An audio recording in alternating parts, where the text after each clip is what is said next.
this later. We're going to totally edit this in post so it doesn't sound like we dropped signal. This episode is going to be the definition of edited in post. We can't even see each other. We're just flailing around like blind men trying to see an elephant. I don't think that our sound dropping is being affected by whether video is on or off. So maybe we should turn video back on because, quite frankly, then we can at least get better visual cues. All right, I'm willing to give that a go. Sure, let's do it. Besides, how can I leave you guys without the glorious beacon of Gondor? Oh, God, there you go, dude. You're so fucking bald. I am. Come to me, my X-Men. Oh God! You're fucking each other. That's not what I meant. Stop it! Stop it right now! I'm going to put a hose on you. You're nasty, all of you. Does Professor X really have a problem with that? I'm wondering. I don't think he does. No, I think he telepathically voyeurs all of them because he's dead below the waist. So how else is he getting off? Yeah, I never thought of that. Oh, there we go. I mean, yeah. All right, where were we? Gun Girl was shooting zombies in the shower with her 45 and blowing their heads off because she's pretty cool. That's what I remember talking about. She's packing heat. There are other things she's not packing. But we'll get to that later. Right. I don't even actually have notes for that. It was just kind of a leitmotif throughout. You don't have notes? That's like... I mean, it's there, and it's kind of like... We come back to that. It's the second act turning point because Ace rescues Tobio, sort of. I mean, he stays alive. He keeps her alive. He gets in somewhere and he's doing his best, and then he blows on the whistle at some point, and then Ace is very passionate, which is why I think he's Guitar Wolf's blood brother. Is his pure passion, be it for rock and roll or. Or. And, they're at the Apache Saloon, which is the most holy Westaboo thing I've ever heard of. It's even funnier now that I know it was in Japan or Thailand. So I've got, and now booty shorts are back, referring to the captain. Oh, I want to take a minute to talk about Guitar Wolf's song that they play. Because the movie does just become a music video for a minute there. And the song is Roaring Blood, and it's fantastic. He's got this microphone that is breathing flame every time he sings into it, and the lyrics are nuts in a good musically, way. they don't fuck around. They have nothing to do with anything. Like each line is its own thing. It's a bit like Beck. I said, are your kids playing Minecraft again? Dude, they might be. Except it's not Minecraft, it's Roblox, which is worse. Oh. It's like boys play Minecraft, girls play Roblox. Right. That's irretrievably reductive, but I feel like it's right. No, I mean anyway. Yeah, irretrievably reductive is the name of my Rick James cover band. Oh boy. Okay, so Guitar Wolf, they're playing their song. It's Roaring Blood. It's awesome. And then they're walking out of the Apache Saloon, and then like Guitar Wolf hears the whistle, and he's like, "It's Ace. He needs us." Na na na na, na na na na na na na na, and we're just doing that. And then we cut back to Ace and Tobio, and Ace is like, working up his rock and roll courage to kiss the girl. He's doing that thing. He's talking he's talking her to death. And I've got, he goes into the zombie romance proof of God's existence, which is kind of like the anti-problem of evil. He's like, I met you on a day when there's zombies, therefore God exists. Like, this is so insane. There must be divine providence. And I just have to clap my hands for it. for that leap of logic and faith, and then Ace discovers something, and the thing that he He discovers discovers is the thing that the gets crying game.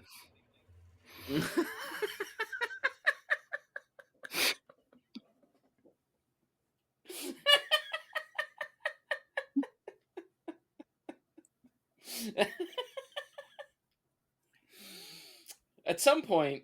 So it's it's the love has no borders, nationalities, or genders. Right. And Which that is the that is what Guitar Wolf tells Ace, and it comes up a few times in this film. yeah, they really And hammer that when point we home. were Like, first it's watching it, Mike, I don't think several you recall, times.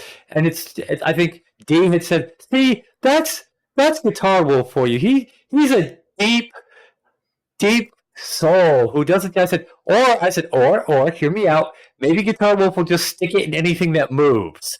I mean, that is the most rock and roll way to go about it, right? Both of these things could be true. That's Yes, they are yeah, not both of these mutually things could be exclusive. true. Embrace the healing power of and.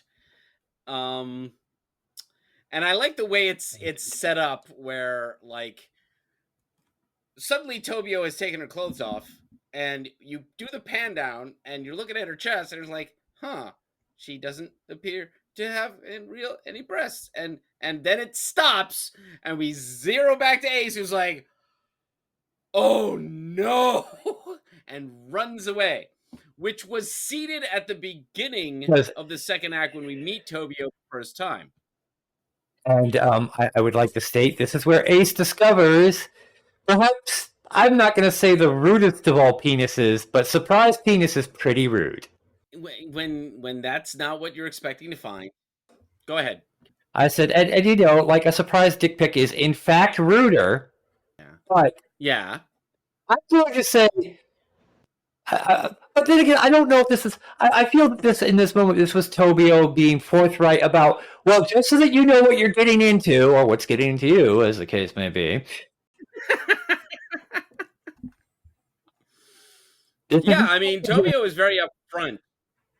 You know, Tobio's not trying to be trapped. Tobio is like, this is what I'm working with, bro. A little bit more upfront than Ace was hoping for, but yes, I think at that moment, Ace is like, okay, hold on. And at which point, I think Guitar Wolf shows up and gives him his speech about love has no borders, you know, which again, I think is, and could also be Guitar Wolf saying, there's always the but, dude. And well, yeah, rock and roll has no borders, nationalities, or genders.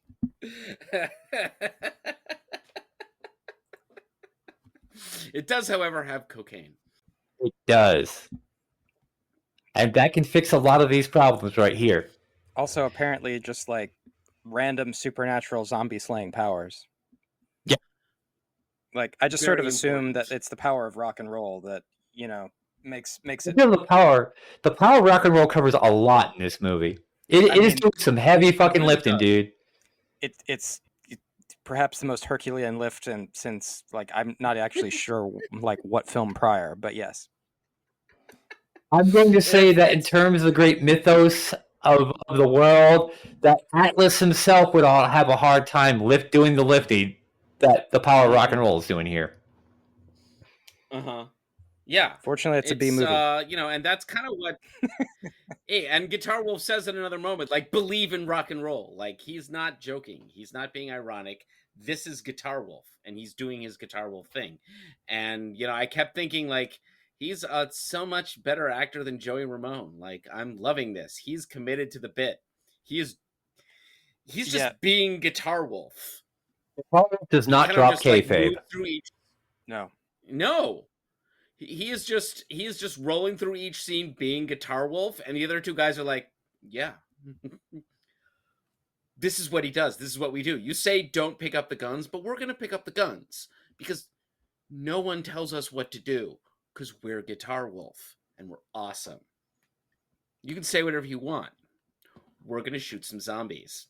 That's just. I don't know about these other guys right here, but I'm pretty sure we're going to make it to the end of this movie. couple other notes I have. When Tobio separated from Ace, because Ace runs away because of Crying Game, and goes through some stuff, and Tobio is trying to escape from the zombies and finds the dude dead in the back of a pickup truck, and it looks like the guy ate a crowbar, which is just one of those. In a different movie, that would be like you would focus in on that, and it would be pure horror. And here it's just like a thing that happened. It's spoopy, but it's not like Yeah. The crowbar, keep in mind, is one of the more efficient zombie slaying weapons. It doesn't need to reload. It is silent, and it packs a wallop. Yeah. And has excellent reach, and can be used to pry open doors and get into places when you're trying to escape zombies. The Joker approves. I believe everyone should carry one in their car, honestly. That or a tire iron.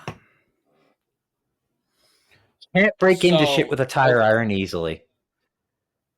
He is enjoying those shorts. We're back to the captain. He's enjoying those shorts. Hey, he's just happy. He's just happier in them. You know, he had the pants on for a while, and now he's like, no, this is me. This is who I am. I'm the guy wearing these shorts, and I'm happy in them. And that's just what he does. I still don't know Bass Wolf from Drum Wolf. It never becomes clear which one is which. Because Guitar Wolf is the only one that carries his instrument the entire movie. So that you're thinking it's an affectation. But it's not. That's the genius of this film. We'll be getting into that later. Perhaps it's not only an affectation. Right. And then I have Guitar Picks of Doom, fuck yeah. When Guitar Wolf actually discovers that there are zombies, he's just like, pew, pew, pew, pew, pew, pew, pew, pew, pew, and wipes them out. He never does it again. There's nothing indicating he could do that before. He just does it because Guitar Wolf. Now, having me and you both having played string instruments that occasionally require guitar picks, we're both, I think, can attest to the fact that is a hell of a feat. I am uncertain of my ability to kill zombies with guitar picks or bass picks, which are thicker. Bass picks, I feel like, would work better. Like if you had like a whole fist of bass picks, like a knuckle knife, or like brass knuckles. You'd want bass picks, not guitar picks. There'd be more heft in them. You know what I'm saying? Yeah. I've had all the whiskey. This is working out great. Nice. I have to get up super early in the morning and drive my wife to work and then drive to Colonial Williamsburg. Good Lord. Yes, we're packed. Good Lord. You must escort the queen to her location, sir. Correct. By the way, there's a new show now, so if you haven't been to Medieval Times, you should check it out. There's a new show. Right. There's a king and a queen. We saw a commercial. My wife did on YouTube. She's like, "Oh, it's where Andrew's wife." She's like, "Andrew's wife." I'm like, "What? What are we?" I was like, "Oh, Medieval Times." Okay, now I knew where she was coming from there. All right. Yeah. There's a new show. Right. I haven't seen it yet, but the new costume looks good. Cool. All right. Anyway,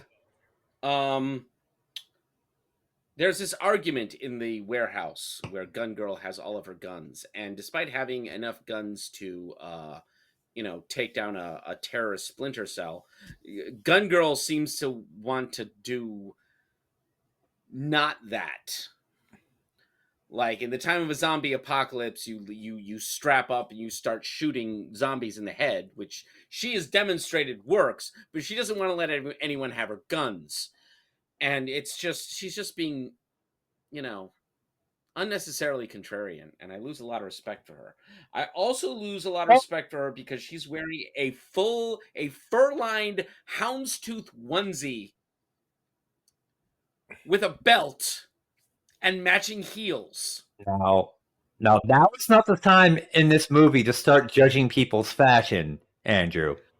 I'm saying, if you're caught by zombies in a shower, is that what you reach for? the fur-lined houndstooth onesie with matching heels and a belt. If that's what there is.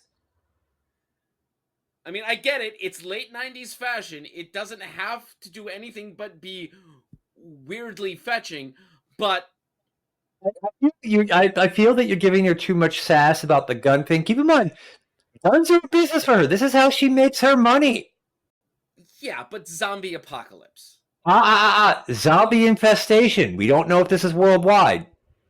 Okay, valid point. We do not know this is. We do not know if this is any more than a localized Thailand outbreak, which, you know... Japan. It's supposed to be Japan. Japanese outbreak. Thank you for correcting me there. But yes, we don't know if it's any more than a localized island outbreak, and we don't know if it's anything more than rural. Yeah, but how does the infestation move to the apocalypse? By people not doing what needs to be done.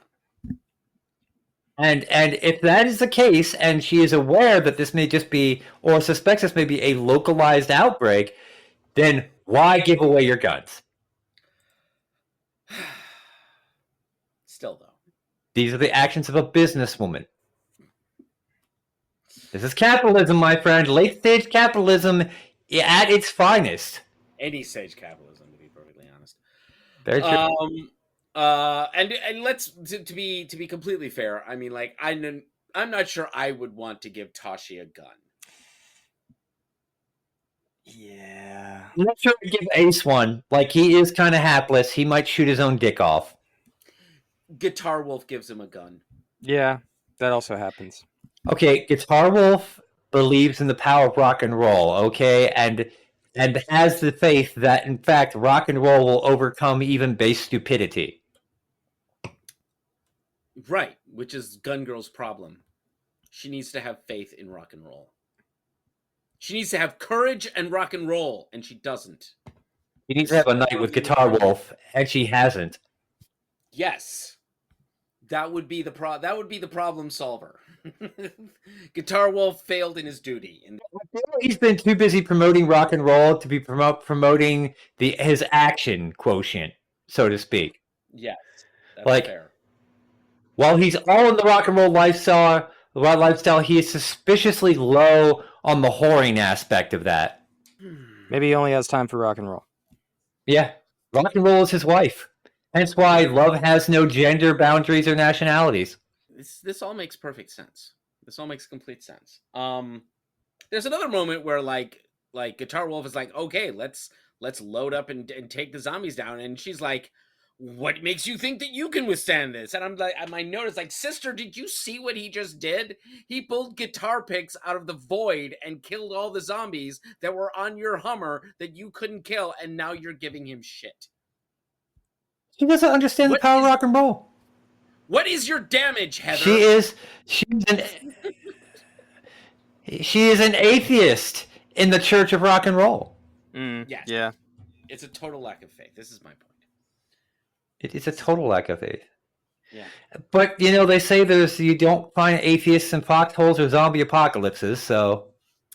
So, there is a moment where, true to the fact that this is a movie made in 1999, they feel the need to be mildly meta. Mildly. There's this ongoing, like, round-robin conversation of, have you seen Night of the Living Dead? And no one has seen Night of the Living Dead.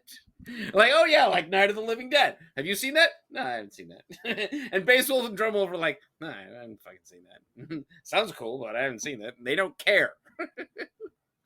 And then like Hanako is yelling at Tashi because he brought it up when he hasn't seen it, and they're just bickering because that's what they do. And then Tashi has one of the best meta lines in any of these films. If I'd known this was going to happen, I would have watched it. Yeah. Like, Scream labored for an hour and a half and didn't have a line that summed it all up that succinctly. Yeah, that would have also been a shorter fucking movie.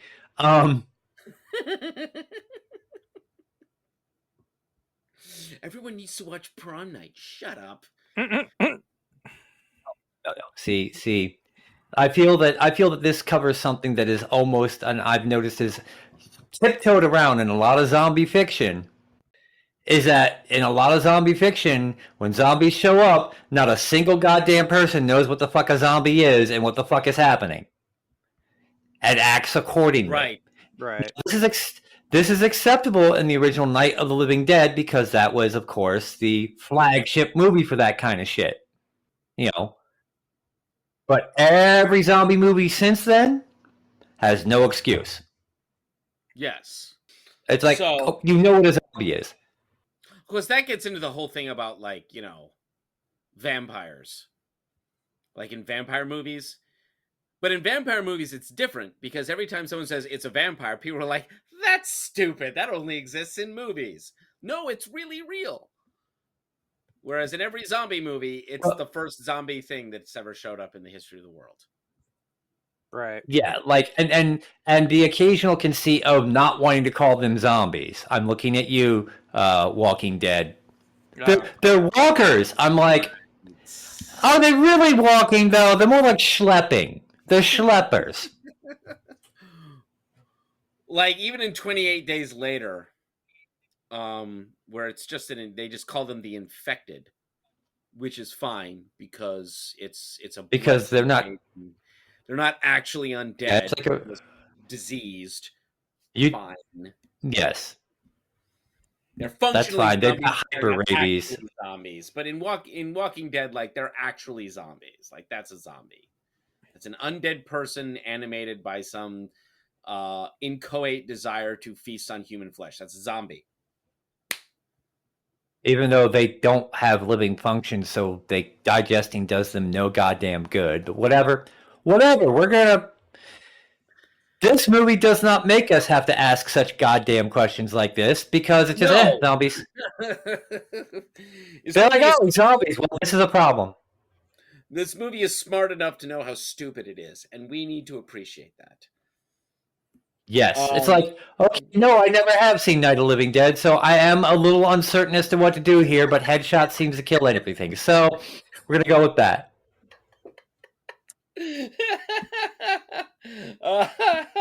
And then we start noticing that zombies can talk. Which is a neat little wrinkle that you don't get to see a whole lot. I'm trying to think of any other film in which the zombies speak, and it's really, I can only think of this one. If someone wants to set me straight, I can think of one. What? I can think of one.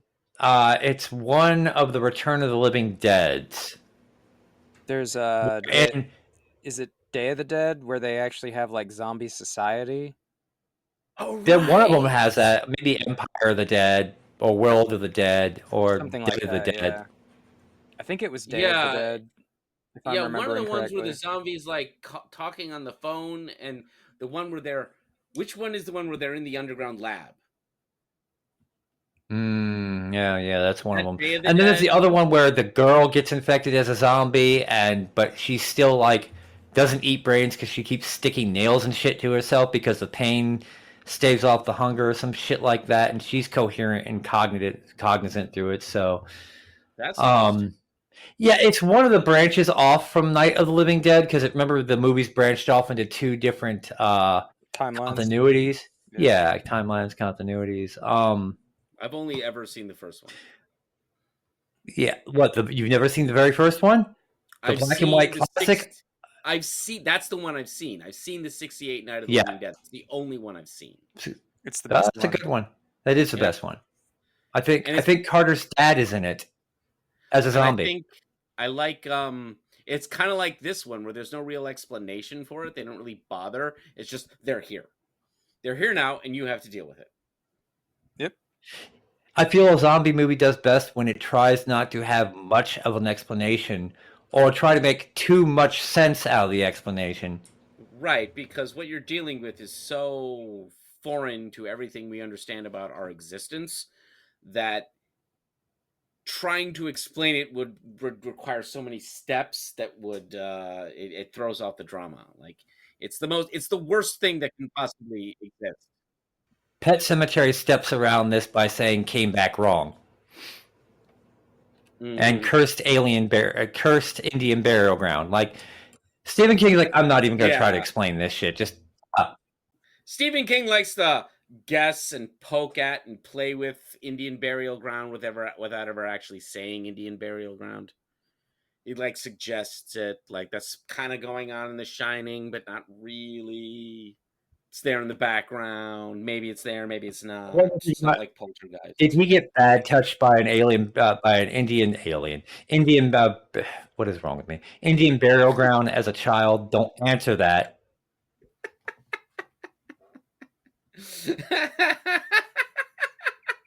It's just, How does Stephen King to feel about Wild the Zero's credit, or the Micmac, Paddywhack, give a dog a bone. Exactly. All right, I probably just got canceled for that. Fuck it. But fuck it. Fuck it. Cancel me, bitches. I'm not famous. So anyway, the zombie starts talking, and the first zombie that talks is Kondo, who I think is one of the Yakuza. He's outside the warehouse. Right. Let me in. Let me in. And my note is, don't let Cornjob in. Don't let Cornjob in. So, like, does he think he's a vampire now that he has to be invited in before he can enter the bill? Oh, what's going on here? I don't know. It's just, this is what we're doing now so that we can have an actual encounter with zombies, because otherwise they're not getting in, and everyone's just being like, I should have seen Night of the Living Dead. Okay, we need to move past this. Let's get some zombies in, and that's how we lose Toshi. It's like, maybe he's not a zombie. I mean, there's a certain amount of logic there. If zombies don't talk and then one sudden talk, maybe he's not really a zombie. I mean, it makes sense, but also he sounds like death, so you should know better. Well, but did they know that he didn't sound like that before? He's Yakuza, man. That could be an affectation. Yeah, but Gun Girl should know. She should know him. Oh, right. Gun Girl should know. Gun Girl's having a high-stress day today, okay? She should. It shows in her fashion choices. That's all I'm saying. And then there's that whole, like, we think that's the end of Toshi and Hanako, but it's not, because they remain characters even after they become zombies, which is kind of cool. They retain a little slice of humanity, which I kind of like. And we don't find out what their ultimate fate is. They just get to have some touching moments. And Hanako has a great line that does not involve the word fuck in any way. She just says, all you have is a gun. To Gun Girl. All you have is a gun. You will never know what love is. And I was like, dang. That was cold, Hanako. Hey, honestly, touching back to a point you made earlier on this film about the Ramones can't act, but, Gunwolf can. I feel very few bands could be dropped into a movie like this and it will work. Like, you could not drop, say, Kiss into this film. That would be terrible. Yes. So bad. Like, Metallica would be terrible in this. The Stooges might be good. Yeah. If it was like, yeah. It would be okay. David Bowie could manage it. David Bowie could act. David Bowie can act. But we may have to cover Labyrinth one day. And Dark Crystal just to have like a twofer. Maybe. Dude, I'm happy to talk about Labyrinth anytime. I love that fucking movie. It's a great movie. It is a fine film. Okay, so we have all you have is a gun, and then I got so into the movie I stopped taking notes. I was just enjoying it so much. I got so engrossed into what was actually happening that I forgot to take notes, so I don't have anything until Guitar Wolf blows up the car. Ah, yes. Which is the coolest damn thing, second coolest thing in the movie, where he does, I know where Ace is. I'm following Ace. I'm going to find Ace. And then he shows up and he pulls out his revolver pistol and shoots like 8 zombies with one shot because he's Guitar Wolf. Yep. And then there's another car coming in behind him, presumably full of zombies, though we don't really know. And then he just, boom, one shot, and he's just standing there on his guitar being awesome. Now, I would like to point out at this point now, and I just realized this about this film, that Wild Zero functions on a lot of anime logic. Oh, sure, yeah. That doesn't. Yeah. I could see this being animated as an anime and it being even more over the goddamn top. 100%. This would work really well as an anime, actually.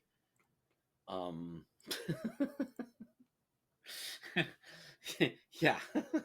So there's a whole scene wherein the captain and underwear guy and Guitar Wolf have this epic confrontation fight in which a past is suggested, but nothing is spelled out. And you just get the sense that, underwear guy is just a huge dork, and Guitar Wolf didn't really care about him that much. And then, for some reason, Guitar Wolf electrocutes underwear guy while getting electrocuted himself, which doesn't bother him at all because he's Guitar Wolf. And underwear guy transforms into a supervillain and is able to shoot the flying saucers, which have returned, by the way, out of the sky and is yelling at them. This is what's happening now. Oh, it's a second form. Yeah. Second form. Wait, why do I hear One Winged Angel playing in the background? Oh, Jesus Christ. Gregorian chanting, I know what this bullshit is. And then just when he's really getting the feel for being able to blast things with his eyes, that's when Bass Wolf and Drum Wolf blow him up with a goddamn bazooka. Yep. Because they were sick of his shit. That's about enough of that. And they did not consider him a worthy opponent for Guitar Wolf. No. You know what? That's a really good point, actually. That's a really good point. They just we're going to take care of this. And Guitar Wolf is completely unbothered. Guitar Wolf is a modern troubadour. Yeah. Drum and Bass Wolf show up and are like, this man has a job to do, and you need to get out of his way so he can go do his job right now. Mm-hmm. Mm-hmm. His job is shepherding lost souls and promoting love. Yes. And helping Ace get over his heteronormativity. Yeah, I mean, you're not wrong in a technical sense about any of those, yeah. No, all of those things are accurate. All of those things but are what accurate. I was actually referring to is the climactic final scene of this film. Yeah, and we really need to talk about that because you spend the whole movie watching this guy walk around with his guitar, and you're kind of like, okay, he's Guitar Wolf. He's walking around with a guitar. That helps that we know which one he is. But in real life, you put your guitar away after the show because you don't want it to get damaged. But he's just walking around with his guitar and his pistols, and he's got his guitar, and he plays it, and he's just like rock and roll at various moments, and he's got guitar picks of doom, and then when the flying saucers return and we blow up underwear guy. And that threat's dealt with. And we don't really even care about the zombies anymore because whatever. Up we go to the top of the building. And he's rock and roll. Da, da, da, da, da. And then... Mike, I can't do this. You need to do the honors. You need to explain what happens. I'm not worried. He's sitting there playing the guitar and he just pulls a sword out of the neck of the guitar and bisects the mothership, which seems to just take all the piss out of the rest of the UFOs, and they just leave after that happens. Yes, he cuts the mothership in half with his samurai guitar, and it's awesome. And immediately the zombies all just womp womp. Yep. And that's the end of it. This is what he was setting up to do the entire time. He knew what he had to do. And all the other noise was happening around him. And the only other thing that he really cared about was saying, hey, Ace, have courage and rock and roll. Believe in rock and roll. And then taking part in a storm in rock and roll. and he poured in a storm in rock and roll. And he gets the message, and he gets a pistol, and he goes on what I thought briefly was the same bike, but is actually just like a scooter. So he's a mod now. And rock and roll has no boundaries. We get that the second time or third time. I don't know. It's ecstatic Dionysianism for the win. And then there's a wonderful, touching moment of Hanako and Toshi finding each other as zombies, and they have a grotesque and also touching zombie kiss. Before Guitar Wolf cuts the mothership out of the sky with his guitar samurai, his guitar katana, guitar kana, something. It works. It works. It's a great scene. It works, and it's like, of all the things that don't make sense, that makes the most not sense, and who cares? Because it is fucking awesome. And if you haven't gotten the movie up to this point, when you see this, it should all gel for you. Yes, that's the It should thing all that gel makes for it you. all work. Okay. So yeah, it was billed. Our friend D that subjected us to this film years ago at a convention was like, I think perhaps this scene is the height of both Eastern and Western cinema. Okay. And like when we saw this movie, we were like, yeah, okay. And then we watched it and we were like, I don't know, you know what? Actually, strong contender. Only contender. Yeah. Though to be clear, at that point, D had shown us such gems that comparatively, yes, like Jesus Christ, Vampire Hunter, Ricky O, maybe a couple other I don't remember. They were all really But To be yeah, clear, they're all terrible. to be clear, Thankfully, this is though, the D woman never subjected us to Meet the Feebles. is this the woman you threatened Meet the Feebles on in a previous episode? I remember you threatened Yes. to make someone Yeah. watch Meet the Feebles, and I think it was this person known as D, Yes. whom I have not met. Yes.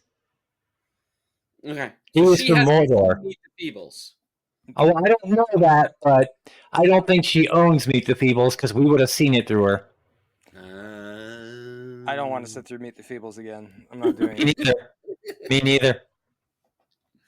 There are not the alcohol in the world to make that possible for me. I understand what you're saying. I understand. Unless we got a really good PTSD therapist on hand for immediately afterwards, who then fills my brain with ketamine and mushrooms to try to deconstruct my fucking psyche and put it back together after that shit. All right, why are we talking about Meet the Feebles? Let's get back to Wild Zero. Let's get back to We Wild Zero, are. and it's climax, and then everything gets tied up into a lovely bow, and the Guitar Wolf gets to ride off into the sunset with Bass Wolf and Drum Wolf in the car behind him, and we leave behind who? You've got Gun Girl, who's silent now, and you've got Ace and Tobio, Who also ride off into the sunset. You also get to ride off in the sunset, and everyone gets to have a happy ending, a happy zombie-free rock and roll courage ending, and it's so delightfully sincere, and that's it what's actually weirdly is. that's what's charming about it. It's a very earnest film. Yeah, it's a very earnest film, and if they made this movie today, there would be so many layers of irony heaped upon it that it would take away. There would be so much just like meta back talk about everything. It would be like sitting through one of the Scream sequels. So I have a theory, maybe observation. And you'll see where I'm going through this.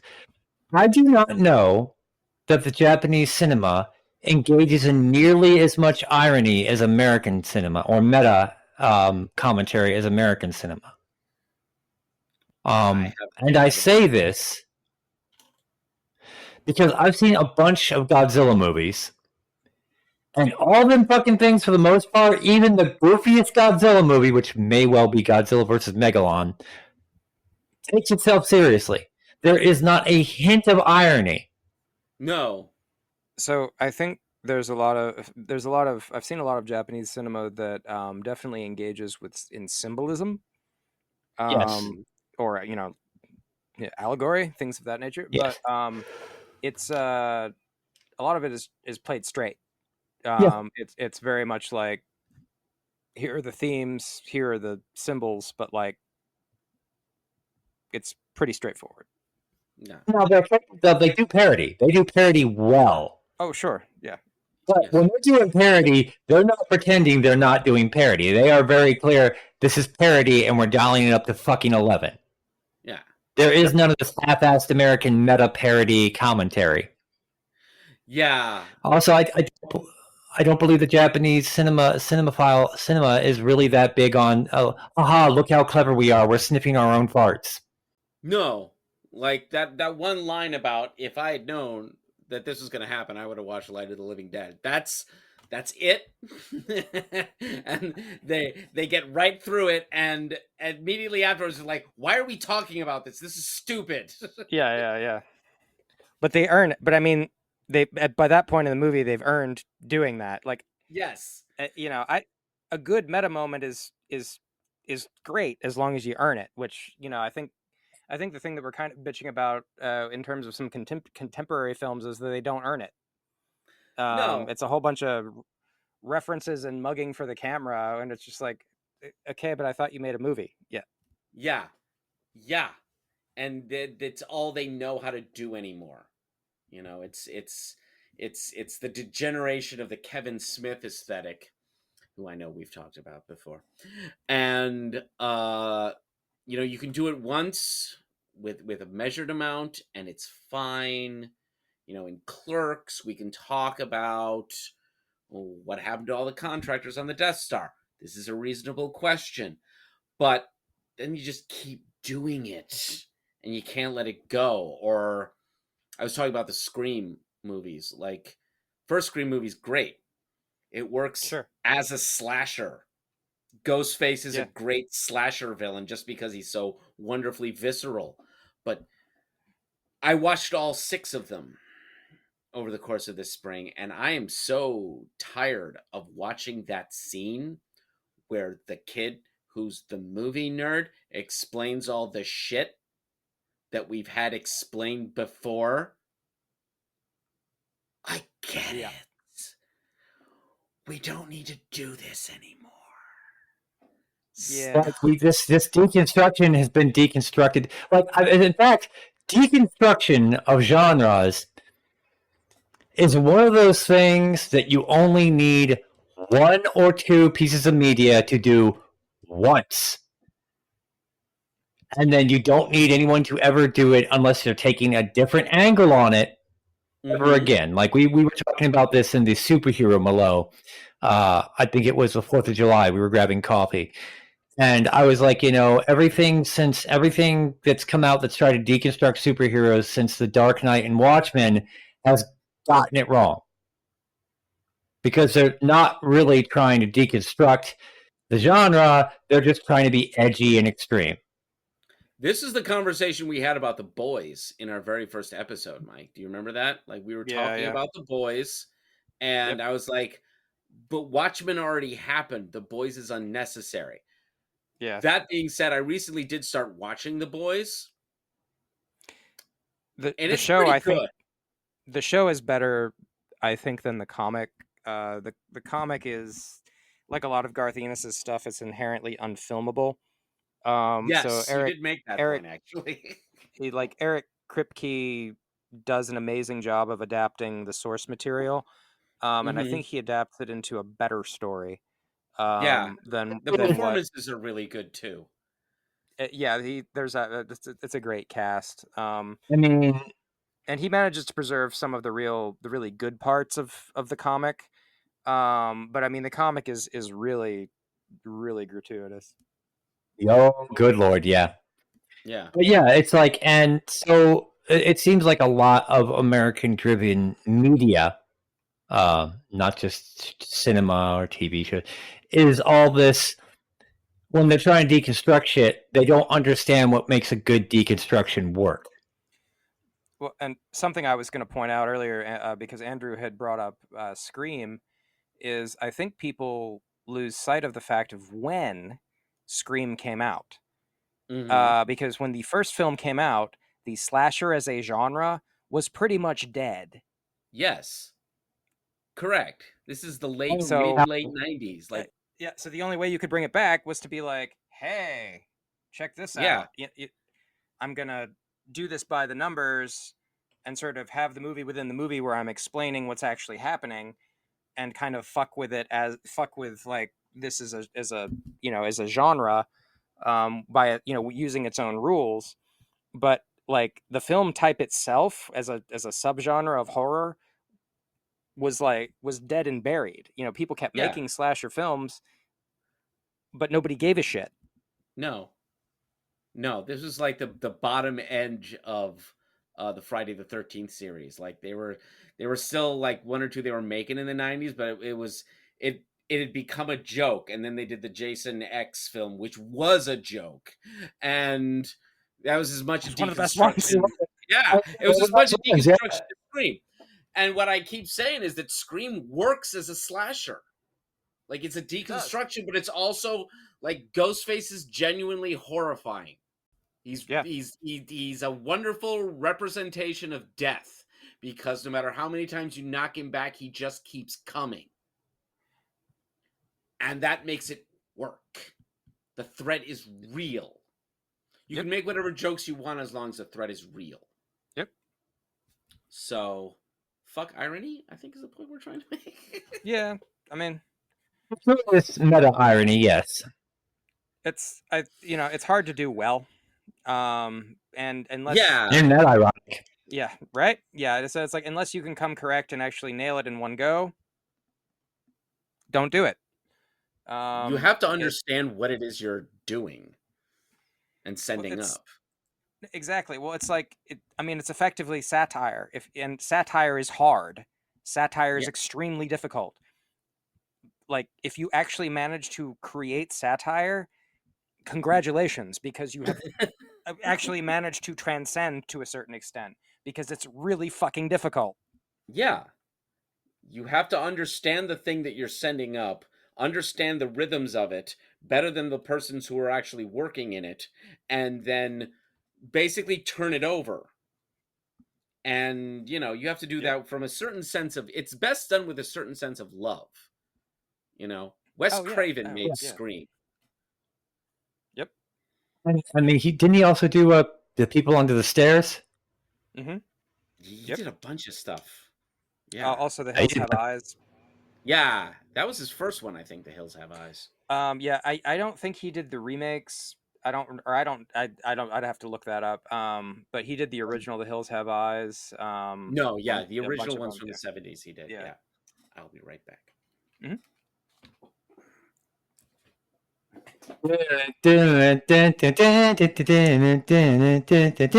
So one thing I had here and was just I was going to talk about the Andrew's probably going to be sad that he's going to miss this, but he can listen to this in post, I guess. I was going to talk about the drinking game that actually that comes on the DVD for Wild Zero. Let's kill Eric's liver. Yeah. Speaking from personal experience, I do not recommend actually trying to play this game. I managed to complete it once, and I had regrets. But the rules for the drinking game, which you can enable in the extras on the DVD for Wild Zero, and what'll happen is a little beer icon will show up in the in the top right corner of the screen every time you're supposed to drink. And it'll pop one of these beer mug icons for every rule that is currently in effect, and there are 6 rules in total. The first one is anytime someone drinks, you take a drink. The second rule is anytime someone combs their hair, you take a drink. The third rule is fire shoots out of anything, you take a drink. The fourth rule is anyone says rock and roll, you take a drink. The fifth rule is something explodes, and a lot of shit explodes in this film, so you take a drink. And then the last rule is anytime a zombie's head pops, you take a drink. That happens so much. So like I was trying to look around online to see if anybody actually counted, and I found a couple of different tallies, but most of them put the number of drinks somewhere around like above 90. Like 91 was one number that I saw, and there were others that were like a little over 100, depending on how you count it.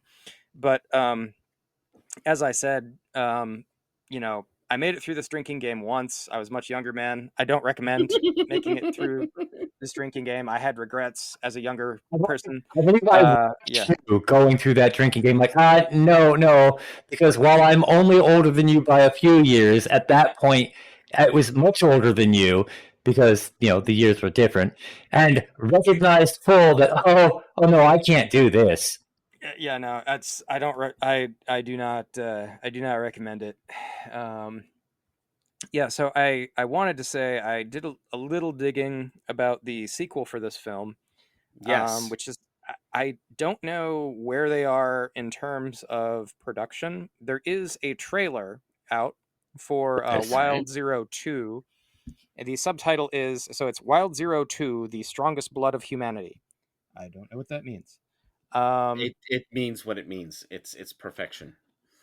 So apparently there was an unsuccessful Kickstarter earlier this year to try to help get funding for this sequel. The status is currently unknown, but like I said, there's a trailer for it. So I guess folks are working on it. It looks like they're at least bringing back Guitar Wolf because it's him in the trailer. So Awesome. I don't know. That's make of that what you will. So yeah, I think we managed to actually cover everything else that I had in my notes about this film. Yeah, I just had that this is a film that is more about themes and vibes than it is necessarily about making logical sense. Yes, vibes is perfect. That's the best way to put it, Mike. Is it's about the vibe, and the vibe is something that if you're sitting down to watch this movie, you should have a pretty good idea of what you're in for, and that's what makes it a wonderful film. I mean, it's pure popcorn. Yes. One other tidbit I had, I just saw it here. So apparently Guitar Wolf was in some other B sci-fi movie called Sore Losers, which I'd never heard of prior to trying to do the setup for this episode. Don't know anything about it, but if you listen to this podcast and you see Wild Zero and you're like, yes, and you want more, I guess go check out Sore Losers. I can't vouch for it because I haven't seen it, but it's something that I'm going to put in the queue and try to check out at some point. Maybe we can put a call out to Mordor and find out if anything is known of this film. Sore Losers. It sounds like it would have a completely different tone with that kind of name. Probably. It says that it's a B sci-fi movie. Okay. Which, Wild Zero technically is, so whatever. Maybe it's more aliens. Maybe there's more aliens. Maybe it's got cyborgs. Maybe Guitar Wolf is a cyborg. I don't know. Maybe Guitar Wolf has a lightsaber. That would be awesome. I'd watch the shit out of that. Yes, right? Maybe it has the crotch gun from Dusk Till Dawn. I would also watch the shit out of that. I would also watch the shit out of that. We should put From Dusk Till Dawn on the list. Yes! We should do Dusk Till Dawn, yes. All right, you know what? I'm writing it down because we had this somewhere on a whole list of shit to do. And just the first one, though. I don't want to get into any of those weird sequels or whatever. That crap is... It's much like Highlander. The first one's the only one that counts. Did you ever watch the series? The which? There was a series of From Dusk Till Dawn. No, but I heard about it. I watched a retrospective on all the Dusk Till Dawn movies on YouTube the other day because I was bored. And a lot of lore, but perhaps much like Wild Zero, Dusk Till Dawn does not require a whole lot of lore. It doesn't, but I've got a couple seasons into it, I think, and I did not hate it. Okay. But we'll talk about that. I've written it down on our list of podcast topics. We have Dune and Wild Zero, leaving Rob Zombie, Jesus Christ Vampire Hunter, James Ellroy, Flight of Dragons, Hunter Thompson, Master of the Universe, Dungeons and Dragons movie? The more recent one, the Honor Amongst Thieves. Amongst Thieves? Yes. Have to still watch that, but... Yeah, I do too. But it's on Netflix, I think. Shogun, and those 3 canon films from our canon films Oh episode. yeah. That's gonna be that's gonna require some work. Our super cursed episode, like the most cursed That episode. was the most cursed episode. It's not cursed just because you showed up late, Kieran. Oh, it had other problems. We did have other problems. Yeah, that's true. It did derp out halfway through, but this episode derped out halfway through, unless I managed to cover that up. So yeah, pay attention, peoples, because there will be a brand new issue of Unnamed Journal out later this month, as soon as Mike and I can finish our remaining pieces. Yep. And Kieran gives us art and does all the other wonderful things that Kieran does to keep this ship rolling. Yep. I basically just scatter like glitter on my genitals and use that to then operate the mouse to make the art, and then, you know, in case you ever wonder what my physical process was. And now you have to picture that. You're welcome. Love has no nationalities or genders, Kieran. But that wasn't love. That was pure spite. Rock and roll. Rock and roll! All right, everyone. This has been the rock and roll episode of Unnamed Journal. I am Andrew. I'm Mike.